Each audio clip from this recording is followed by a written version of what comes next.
Jueves 24 de abril de 1986. En Chernóbil, 4 reactores RBMK alimentan la red eléctrica del norte soviético. Un monstruo de hormigón, acero y grafito que funciona día y noche. Por fuera parece estable, pero en realidad tiene un fallo de base que casi nadie conoce.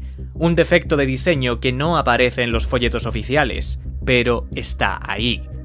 Las personas que viven en Pripyat, una pequeña ciudad a unos 3 kilómetros, no lo saben, y los que lo saben no lo dicen. Ahora mismo en la sala de control del reactor número 4 se está organizando una prueba. Simular un apagón eléctrico, ver cómo reacciona el sistema en una situación límite. En teoría es una prueba de seguridad, pero hay un problema. El reactor RBMK no está diseñado para garantizar seguridad. El turno de noche es gente joven. Conocen el procedimiento pero no lo han ensayado, no lo dominan. Aún así, continúan. Lo primero que hacen es bajar la potencia, pero la bajan demasiado. El reactor cae a menos de 30 megavatios, muy por debajo del mínimo operativo. En ese punto el RBMK se vuelve inestable. Intentan recuperarlo. Para conseguirlo extraen manualmente las barras de control, las que regulan la reacción en cadena, pero sacan demasiadas. De las 211 disponibles, 205 están fuera del núcleo. El mínimo de seguridad es 30, aquí quedan 6. Desactivan varios sistemas automáticos, apagan el sistema de refrigeración de emergencia y desconectan las alarmas.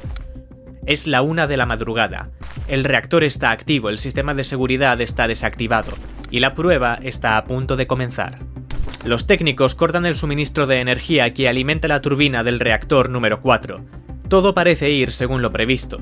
La turbina sigue girando por inercia, las bombas de refrigeración continúan funcionando unos segundos más.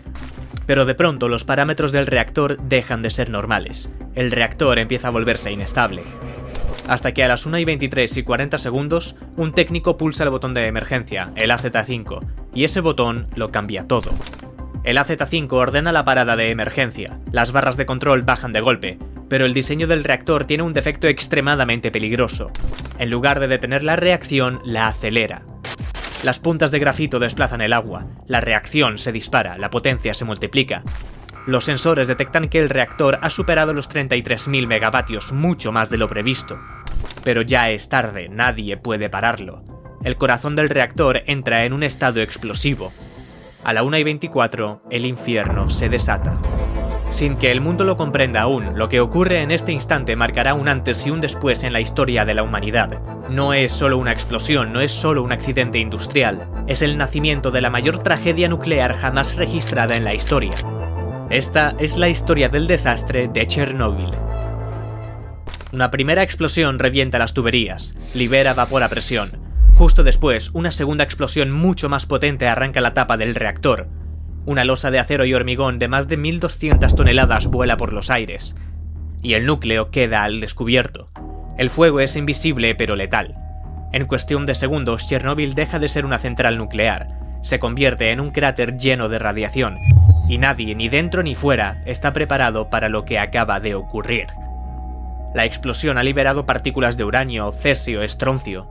Se estima que la radiactividad liberada multiplica por cientos la de la bomba de Hiroshima.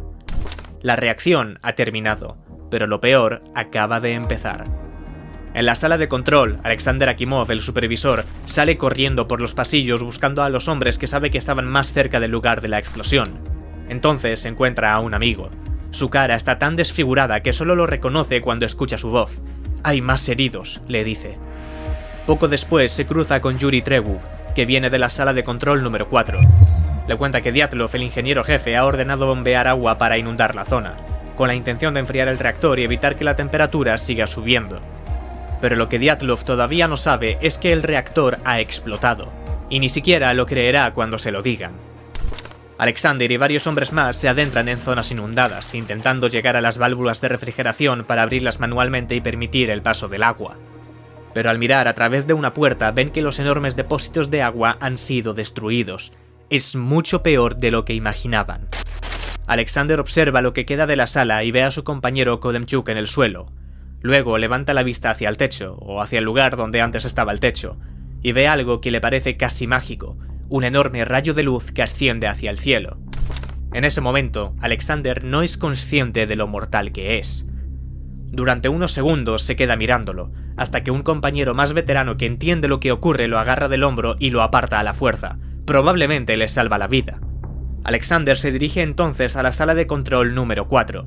Allí se encuentra con otros 3 hombres a los que Dyatlov les ha ordenado desesperadamente ir a la sala del reactor y parar la reacción nuclear. Es una locura absoluta. Alexander les grita: no hay sala del reactor, el reactor ha explotado. No hay barras de control, también han explotado, no queda nada. Los otros piensan que ha perdido la cabeza, los reactores no explotan. Los hombres necesitan evaluar los daños desde arriba para entender realmente qué ha pasado. Los 4 se dirigen al nivel superior de la sala del reactor. No saben que para 3 de ellos ese viaje será el último. Fuera la ciudad duerme, nadie escucha nada, no hay alarma, no hay aviso, solo una columna invisible que empieza a subir por el cielo. La noche se vuelve radiactiva, y nadie lo sabe. Fuera, los responsables de la planta intentan entender qué ha pasado. Viktor Vyukhanov, director, y Nikolai Fomin, jefe de ingeniería, se niegan a creer que el núcleo esté abierto. No lo aceptan. Informan a Moscú que ha habido un incendio, solo eso, un incidente menor. Esa decisión lo cambia todo. Son la 1:28 de la madrugada. 5 minutos después de la explosión suena el primer aviso en la central de bomberos. Al otro lado de la línea dicen que ha habido un incendio en el tejado del reactor número 4, nada más. Ni una palabra sobre radiación, ni una mención al núcleo, solo fuego. Los camiones salen a toda velocidad desde Pripyat. En menos de 3 minutos ya están entrando por las puertas de la central. Algunos bomberos llevan sus chaquetas reglamentarias, otros ni eso. No hay trajes especiales, no hay máscaras. No saben dónde están entrando. Ven llamas en el tejado. Huele raro, pero nadie le da importancia. Las órdenes son claras: contener el fuego, evitar que alcance el edificio de turbinas y sobre todo impedir que se propague al reactor número 3 que sigue operativo. El jefe de bomberos, Nikolai Teliatnikov, da las instrucciones. Él tampoco sabe la magnitud del problema, solo ve fuego, y fuego es lo que hay que apagar. Los bomberos suben sin guantes, con mangueras básicas. Uno de ellos, Vasily Ignatenko, nota que el suelo arde bajo sus botas. Otro, Leonid Toptunov, empieza a vomitar sin motivo aparente. Algunos se caen, otros se levantan y siguen. En menos de una hora, varios tienen quemaduras, pero no hay llamas en sus cuerpos, lo que les quema es invisible. En la central nadie les avisa. No se lo dicen porque ni los responsables entienden lo que ha pasado. No hay protocolo para esto, no hay manual, nadie lo ha visto nunca. Durante más de 3 horas los bomberos se reparten las zonas. Suben a los tejados, bajan por las escaleras, riegan paredes, techos, estructuras metálicas. Logran contener el incendio, evitan una catástrofe aún mayor. Pero el precio es altísimo. Uno a uno empiezan a caer. Vómitos, mareos, desorientación, no entienden por qué. 134 bomberos y trabajadores reciben dosis masivas de radiación esa noche. De ellos, al menos 28 mueren en las semanas siguientes, entre ellos Vasily Ignatenko. Su cuerpo queda tan contaminado que lo entierran en un ataúd de zinc sellado con hormigón. Esa noche termina dejando un rastro de víctimas silenciosas. Son las 6 de la mañana del 26 de abril. El núcleo del reactor número 4 ya lleva casi 5 horas liberando radiación sin control.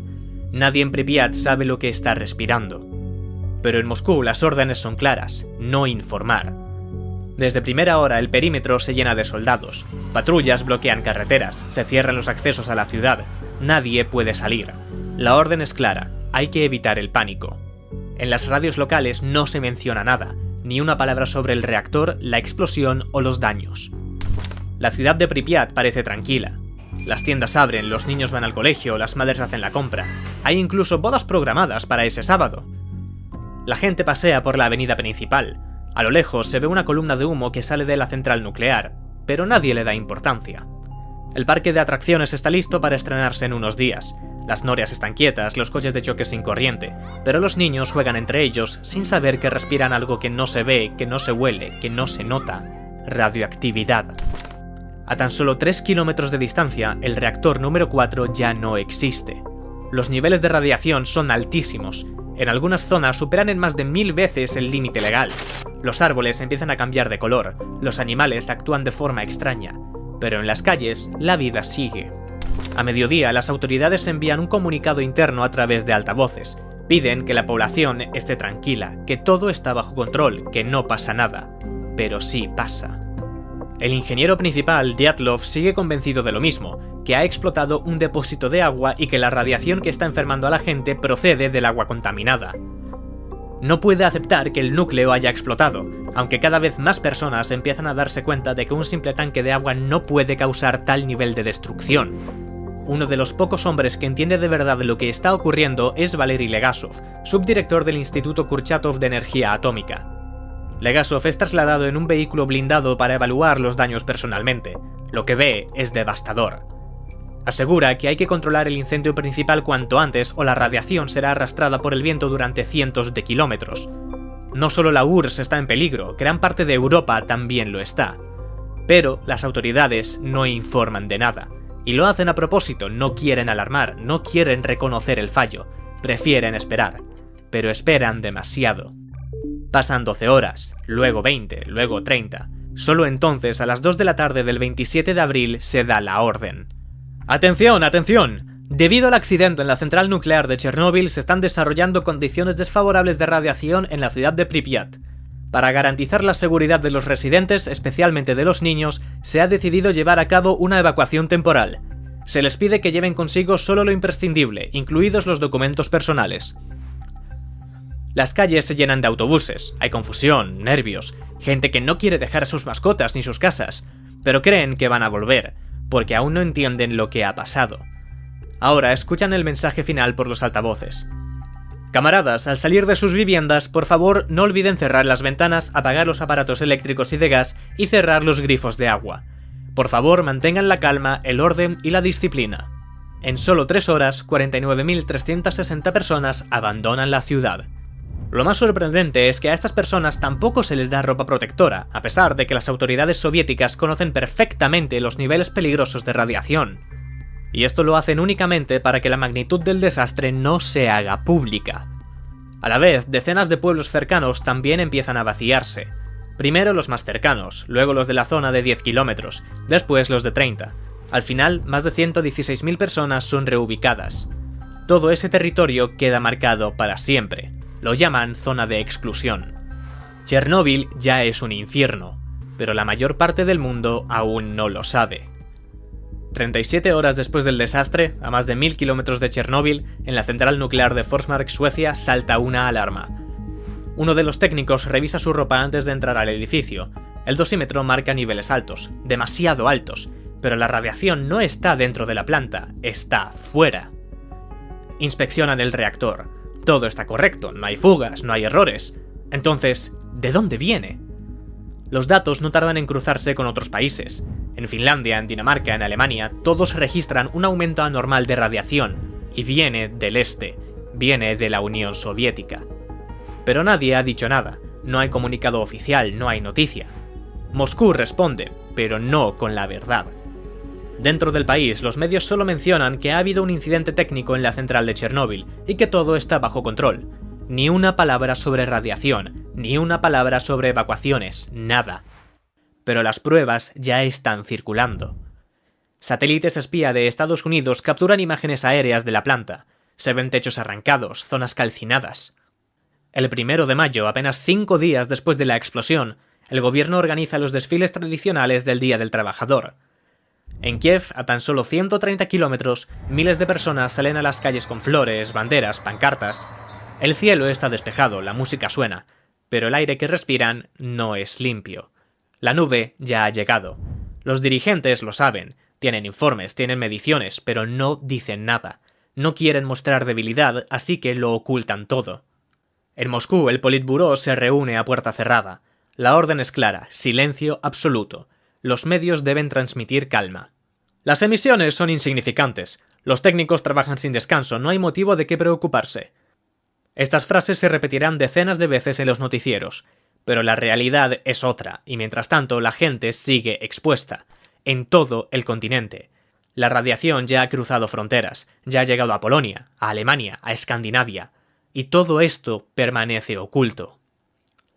Es un intento desesperado por salvar la imagen del Estado, aunque eso implique poner en riesgo a millones. Dentro de Chernóbil, el problema no ha terminado. El reactor sigue generando enormes cantidades de calor y la base del reactor empieza a agrietarse.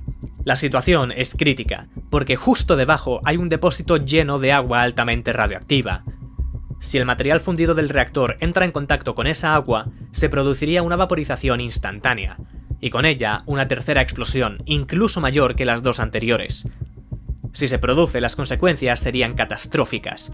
Provocaría la muerte de millones de personas y haría inhabitable gran parte de Europa durante cientos de miles de años. Y solo hay una forma de evitarlo. Alguien tiene que sumergirse en ese depósito y drenar el agua. Es una misión prácticamente suicida.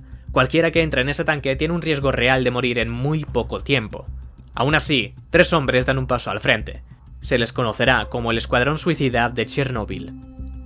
El 4 de mayo de 1986, con un equipo de buceo muy básico, se sumergen en el agua contaminada. Avanzan a oscuras y logran encontrar y abrir las válvulas que vacían el depósito.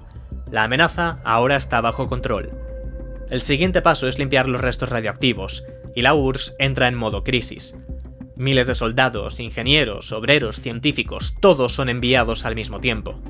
A estos hombres se les llama liquidadores. 600.000 personas son movilizadas para limpiar el desastre. Y lo hacen, sin preparación, sin protección adecuada, a veces sin saber siquiera los niveles de radiación que están respirando. Lo primero es retirar los escombros, y después construir una estructura gigantesca para encerrar al monstruo. Durante semanas, helicópteros sobrevuelan el reactor. Desde el aire lanzan sacos de arena, boro, arcilla. Casi 500 toneladas caen sobre el núcleo abierto. En tierra, los liquidadores se organizan por turnos. Equipos rotatorios de apenas 90 segundos por persona acceden al tejado. Su misión es recoger pedazos de grafito altamente radioactivos y arrojarlos al interior del cráter. 90 segundos de exposición directa. Después, no vuelven. Se sustituyen y otro sube. Además, se trae a un equipo de mineros para excavar un enorme túnel bajo el reactor. La idea es crear una especie de sistema de refrigeración. Para parar el núcleo, más de 60.000 personas empiezan a trabajar en la construcción de una estructura que pueda encerrar el reactor. La llaman el sarcófago, una estructura de hormigón y acero de 190 metros de largo, 169 de ancho, más de 7.000 toneladas. No es perfecta, tendrá grietas, filtraciones, pero si se consigue, sellará el núcleo y contendrá la radiación. La catástrofe ya no se puede ocultar, el mundo entero sabe lo que ha ocurrido. Casi 3 días después del accidente se hace pública una parte de la verdad. Se ha producido un accidente en la central nuclear de Chernóbil.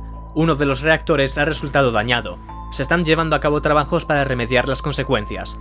Se ha prestado asistencia a los afectados. Se ha creado una comisión de investigación. Pero ahora llega la verdadera pregunta. ¿Por qué? En la mañana del 26 de abril, mientras los bomberos siguen luchando contra las llamas, el Kremlin ya mueve ficha. Empiezan las investigaciones, y lo primero que hacen las autoridades soviéticas es señalar hacia abajo. Acusan directamente a los operadores de la central, a Anatoly Dyatlov, el ingeniero jefe, a Alexander Akimov, supervisor del turno, y a Leonid Toptunov, encargado del control del reactor. Los 3 estaban allí, los 3 participaron en la prueba, los 3 toman decisiones erróneas, pero hay algo que no encaja. Los manuales internos no hablan de los riesgos reales del RBMK, no mencionan su inestabilidad en baja potencia, no explican qué ocurre cuando las barras de control se insertan con retraso. Nadie les ha dicho que el diseño tiene un fallo estructural. En secreto se forma una comisión estatal de emergencia. Al frente, Boris Sherbina, viceprimer ministro. Su misión parece clara, investigar lo que ha pasado, pero también proteger al sistema, defender la versión oficial. Empiezan las reuniones, las visitas a la zona, los interrogatorios, y poco a poco entiende la magnitud del desastre. Para entender exactamente qué acaba de pasar, primero hay que entender cómo se produce electricidad en una central nuclear. En casi todas las formas de generar electricidad hay algo en común, una rueda que gira. Ese movimiento es lo que produce la energía. En una central hidroeléctrica, el agua en caída mueve las turbinas. En la energía eólica, el viento hace girar las aspas. En las centrales térmicas, el carbón se quema, genera vapor y ese vapor mueve las turbinas. En una central nuclear ocurre algo muy parecido. La electricidad también se genera gracias al vapor. La única diferencia es cómo se obtiene ese vapor. Dentro del reactor, los neutrones dividen los átomos de uranio. Eso genera más neutrones, que a su vez dividen más átomos y así sucesivamente. Es lo que se conoce como una reacción en cadena, y produce una enorme cantidad de calor. Ese calor se utiliza para convertir agua en vapor y el vapor mueve las turbinas, y esa energía se transforma en electricidad. Pero todo este proceso es extremadamente inestable. Por eso existen mecanismos de control para evitar que la reacción se acelere sin control. Si no se detiene, la reacción en cadena se vuelve peligrosísima. Y ahí entran en juego las barras de control, diseñadas para frenar el proceso y mantener el reactor bajo control. Son un conjunto de varillas que entran y salen del reactor. Su función es sencilla, permitir a los técnicos controlar la velocidad de la reacción nuclear en cadena. Pero hay un último recurso, el apagado de emergencia, el botón AZ5. Si algo va mal, todas las barras de control caen de golpe para detener la reacción nuclear. Pero si el reactor tenía sistemas de seguridad, ¿cómo pudo fallar?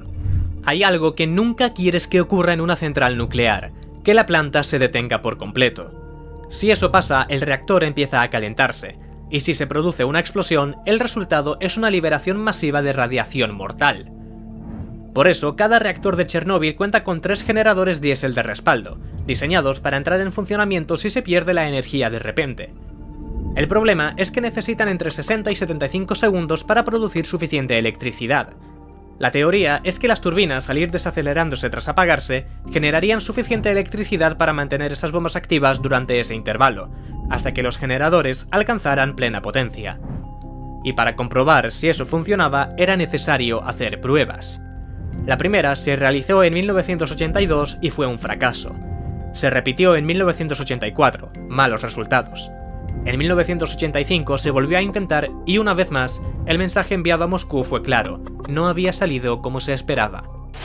Eso no era lo que los altos cargos querían escuchar, y lo sabían. La presión era enorme, y no es solo una forma de hablar. La dirección recibía constantes presiones y advertencias para completar la prueba. Desde Moscú exigían informes favorables, y nadie quería ser quien firmase otro informe negativo. Esa era la prueba que finalmente se estaba probando la madrugada del 26 de abril. La pregunta era sencilla. Si se producía un corte de energía, ¿podrían las turbinas generar la electricidad necesaria para mantener las bombas de agua en marcha? Así que lo primero que hacen es bajar la potencia, pero se pasan. Para volver a subirla retiran varias barras, hasta que llega a los 200 megavatios. Aún así, no era suficiente para continuar, ya que el objetivo era llegar a los 700 megavatios. Para lograrlo, Anatoly Dyatlov dio una nueva orden, retirar todavía más barras de control. Esto suponía una violación clara de los protocolos de seguridad, pero aún así continúan, no quiere otra prueba fallida asociada a su nombre. Como consecuencia, la potencia empezó a dispararse, aumentó rápidamente y el agua del núcleo comenzó a convertirse en vapor. Al transformarse en vapor, el agua dejó de cumplir su otra función clave, la de refrigerante. Para evitar que el reactor se sobrecaliente, es imprescindible que el agua circule de forma constante. Cada vez había menos agua líquida en el núcleo, y eso provocó una reacción en cadena. Menos refrigeración significaba más temperatura, y más temperatura hacía que la reacción se acelerara aún más. Se empezó a generar una enorme cantidad de vapor y la tapa de la estructura empezó a temblar. Los trabajadores entendieron que tenían que detenerlo y pulsaron el botón de emergencia. En teoría, al pulsarlo, las barras de control volverían a entrar en el reactor para frenar la reacción. A simple vista parecía la decisión correcta, pero el reactor tenía un grave fallo de diseño. Las barras de control no eran completamente absorbentes. Su cuerpo principal estaba hecho de boro, que ralentiza la reacción al absorber neutrones. Sin embargo, la punta de estas barras estaba hecha de grafito, el mismo material que aceleraba la reacción. En el momento en que se pulsó el botón y las barras comenzaron a entrar, esas puntas de grafito provocaron un aumento brutal de la reacción. La potencia del reactor se disparó hasta los 33.000 megavatios. Se produjo la primera explosión, que empezó a fundir el núcleo del reactor. Apenas 2 o 3 segundos más tarde, una segunda explosión aún más violenta lanzó por los aires la tapa. 3 meses después del accidente, Shcherbina presenta esos mismos resultados ante el Politburó. El informe es demoledor. Los técnicos violaron procedimientos de seguridad, forzaron el reactor e ignoraron señales críticas. Y lo más grave, el diseño del reactor es completamente inestable, incompatible con los estándares de seguridad más básicos. Y eso cambia todo. Por primera vez, el gobierno soviético tiene que admitir que el problema no es solo humano, es estructural, que la tecnología que usan no es segura, que el mismo modelo de reactor que funciona en más de 16 plantas en la URSS puede fallar igual que en Chernóbil. Pero eso no se dice en público, todavía no. Mientras tanto, otro hombre está trabajando en paralelo. Valery Legasov, el mismo que acude a Chernóbil para evaluar los daños. Él lo ve todo, el daño, el descontrol, la desinformación. y es uno de los pocos que conoce cada detalle del accidente. Lo que sabe es demasiado importante como para dejarlo oculto. Así que empieza a grabarlo en cintas, a solas, sin testigos. En esas grabaciones habla de todo, de los defectos del reactor, de las decisiones políticas que bloquearon cada advertencia, de la falta de seguridad. Y en agosto de 1986, 4 meses después del desastre, la Agencia Internacional de Energía Atómica convoca una conferencia de emergencia en Viena. Acuden expertos de más de 30 países. La delegación soviética, liderada por Valery Legasov, presenta por fin los primeros detalles técnicos, y con ellos, la verdad empieza a salir. Durante 5 horas expone lo que ha pasado, con datos, con esquemas, con detalles técnicos. Expone lo que otros intentan suavizar, que el RBMK tiene un coeficiente de vacío positivo, que cuanto más vapor produce, más aumenta su potencia, que las barras de control tienen puntas de grafito que aceleran la reacción en lugar de frenarla, y que eso convierte al reactor en una bomba. Habla de los fallos técnicos, de los errores de diseño, de las decisiones políticas que bloquearon las advertencias. El resto del mundo se queda en silencio. Es la primera vez que un alto cargo soviético reconoce errores en público, la primera grieta real en el muro, pero esa honestidad no le sale gratis. A su vuelta a Moscú, Legasov es apartado, no se le permite ascender, y empieza a caer en una especie de aislamiento interno.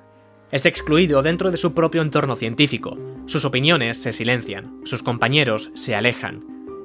Y exactamente 2 años y un día después de la explosión, Legasov se quita la vida en su piso de Moscú. Deja notas, documentos, mensajes claros. El mundo tiene que saber por qué explotó Chernóbil, y por qué volverá a ocurrir si nadie cambia nada.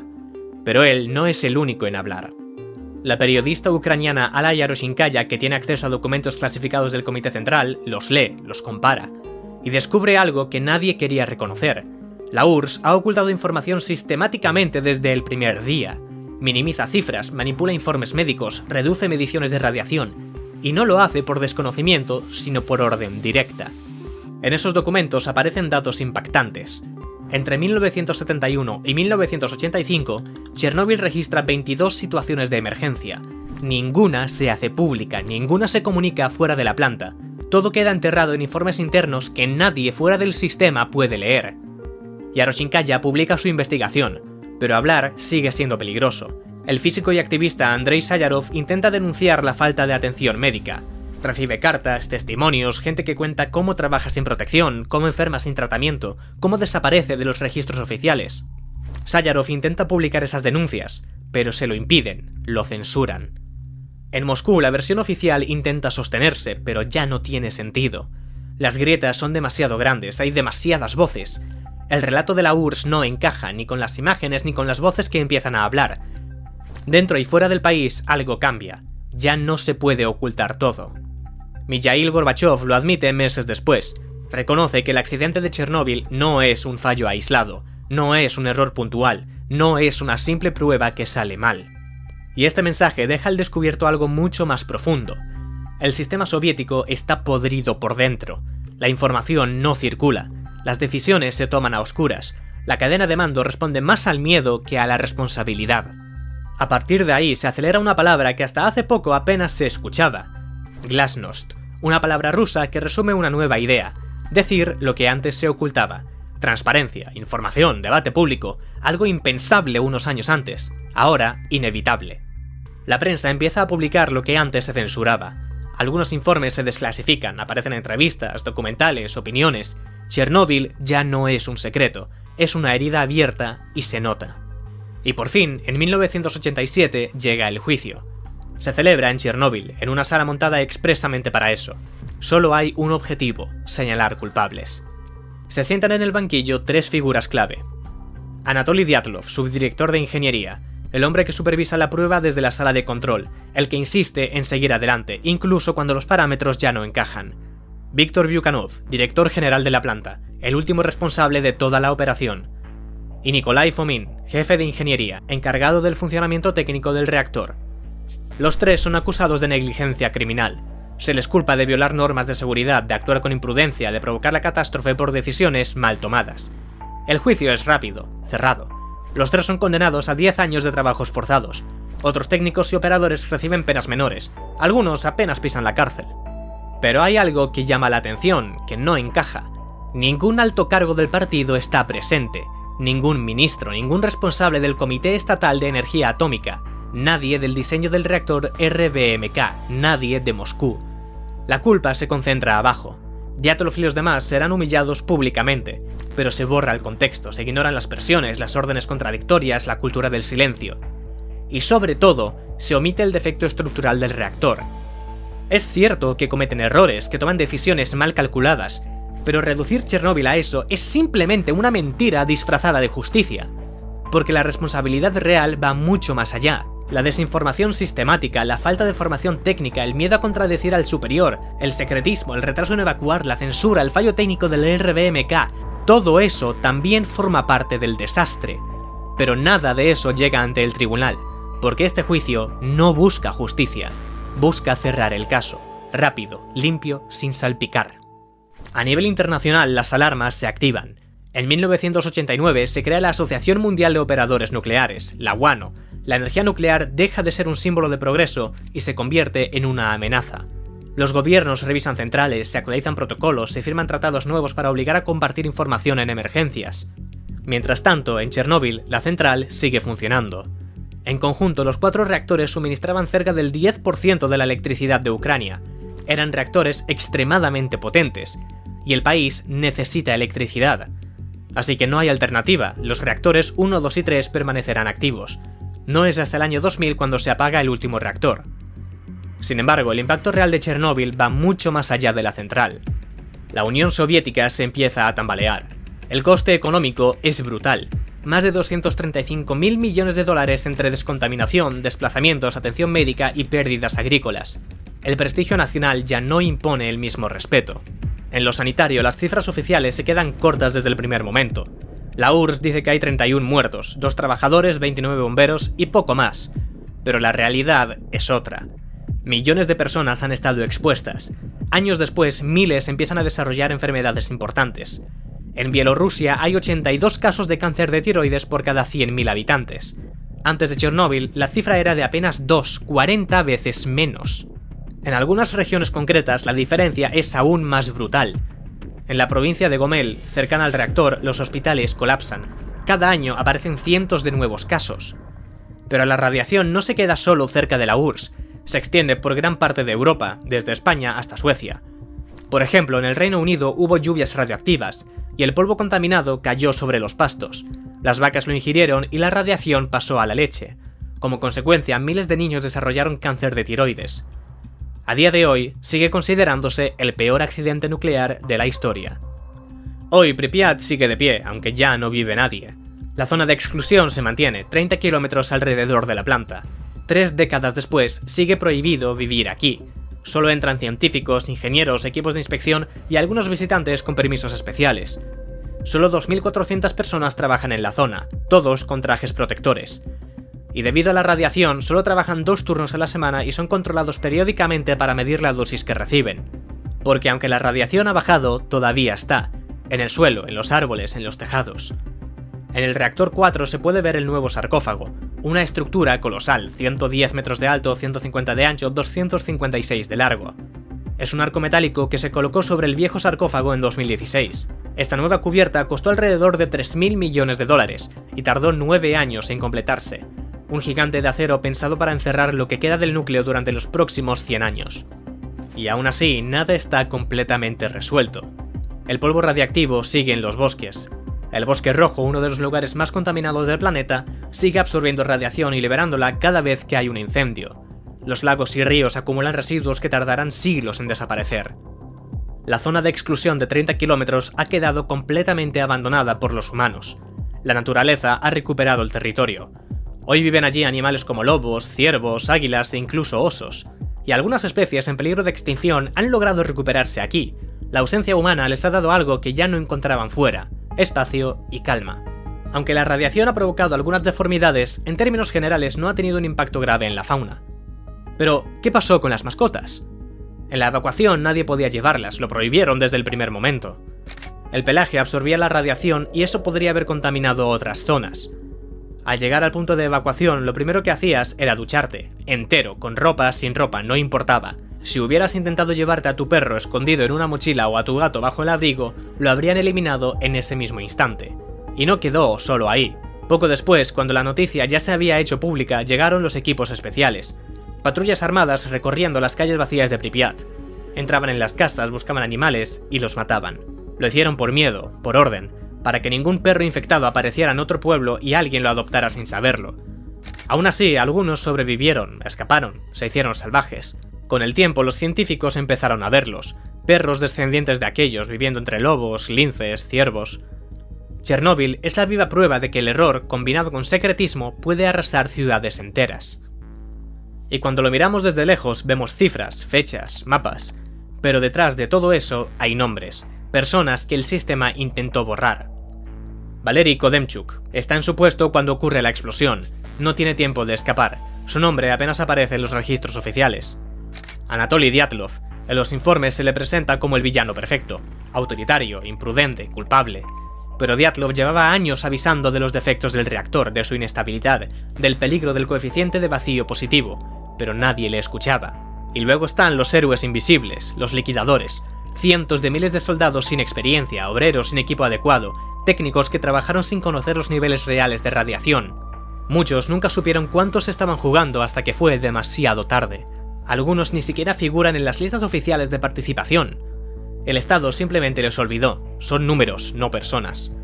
Pero sin ellos, el sarcófago nunca se habría construido, y el destino de todo un continente hubiese cambiado por completo. Los diseñadores del RBMK como Doyezal o Yemelyanov son nombres que no aparecen en las ruedas de prensa, ni en los juicios, ni en los discursos públicos. Solo después de la caída de la URSS, cuando se abren los archivos del KGB y los documentos ocultos de las centrales, empieza a aparecer la imagen completa. Y ahora lo sabemos. La explosión no se debe solo a un mal procedimiento ni a una noche de errores. Es el resultado de un sistema que decide ocultar la verdad antes que enfrentarse a ella. Un sistema que prioriza la imagen sobre la vida. Y eso a la URSS le acaba saliendo muy caro. Esa es la verdad de Chernóbil. Una verdad que por fin se cuenta sin miedo.